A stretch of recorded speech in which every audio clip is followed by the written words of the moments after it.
नमस्कार, हमारे खास कार्यक्रम में आपका स्वागत है। मैं हूं आपके साथ आसिफ खान।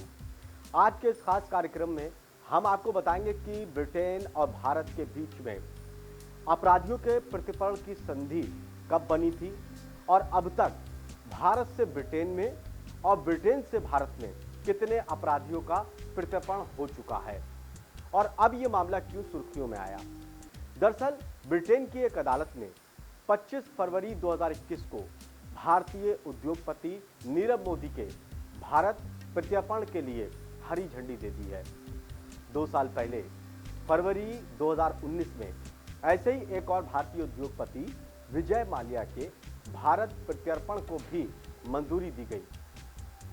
22 सितंबर 1992 को भारत और ब्रिटेन के बीच प्रत्यर्पण संधि पर हस्ताक्षर के बाद इकबाल मेनन उर्फ इकबाल मिर्ची ऐसे पहले भारतीय थे जिन्हें इस मामले में अदालत जाना पड़ा था।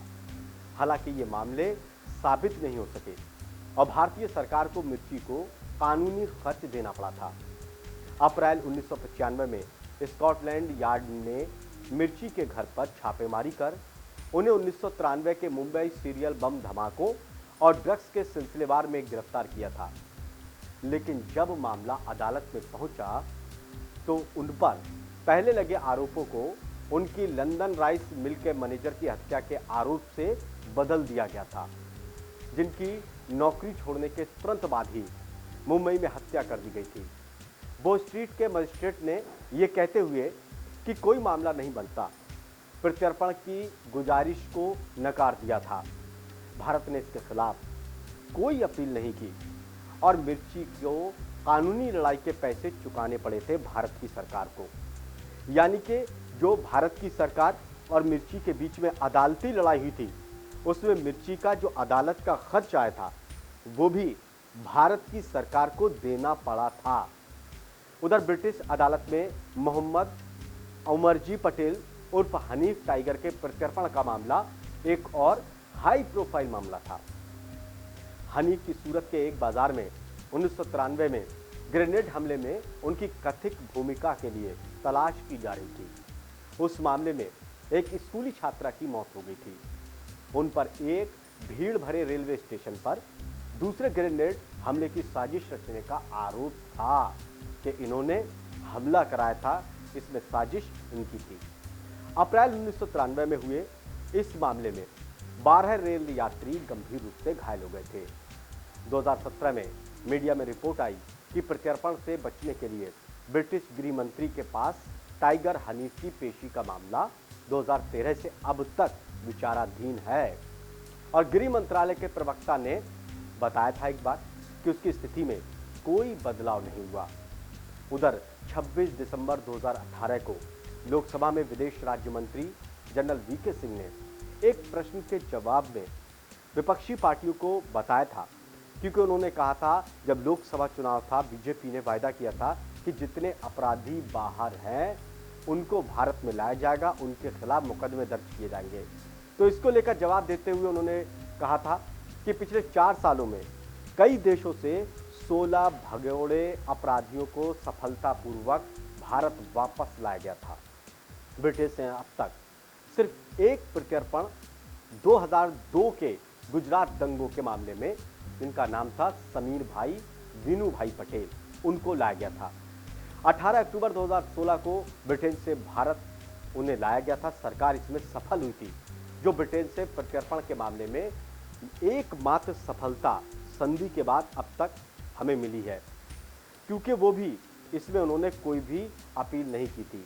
पटेल ने प्रत्यर्पण का विरोध नहीं किया, बल्कि इसके लिए अपनी सहमति जता दी थी। उन्होंने कहा था कि मैं भी भारत में जाना चाहता हूं, भारत की अदालत के सामने सामना करना चाहता हूं, इसीलिए मामले को लेकर कोई पेच नहीं आया। इससे यह मामला लंबी प्रक्रिया से बच गया। उन्हें 9 अगस्त को गिरफ्तार किया गया और 22 सितंबर को ब्रिटिश गृह मंत्री एम्बर रड ने प्रत्यर्पण के आदेश पर हस्ताक्षर कर दिए थे, जो उस वक्त के गृह मंत्री थे ब्रिटेन के। इसकी कोई जानकारी नहीं है कि प्रत्यर्पण के बाद से पटेल को भारत में किसी अपराध का दोषी ठहराया गया या फिर नहीं ठहराया गया, क्या अपराध थे, क्या वो साबित हुई या नहीं। लेकिन मेन मामला ये है कि ब्रिटेन से उनको भारत में लाने में सरकार सफल हुई थी। उधर मनिंदर पाल सिंह को हाना फोस्टर की हत्या के मामले में 19 जुलाई 2017 को भारत से ब्रिटेन प्रत्यर्पण किया गया था, उनको लाया गया था। 15 नवंबर 1993 को लागू हुए भारत ब्रिटेन प्रत्यर्पण संधि के तहत ऐसे लोगों की संख्या सिर्फ 3 थी जिनको भारत से ब्रिटेन में पहुंचाया गया था। जब भारत से किसी व्यक्ति को ब्रिटेन प्रत्यर्पित किया गया था।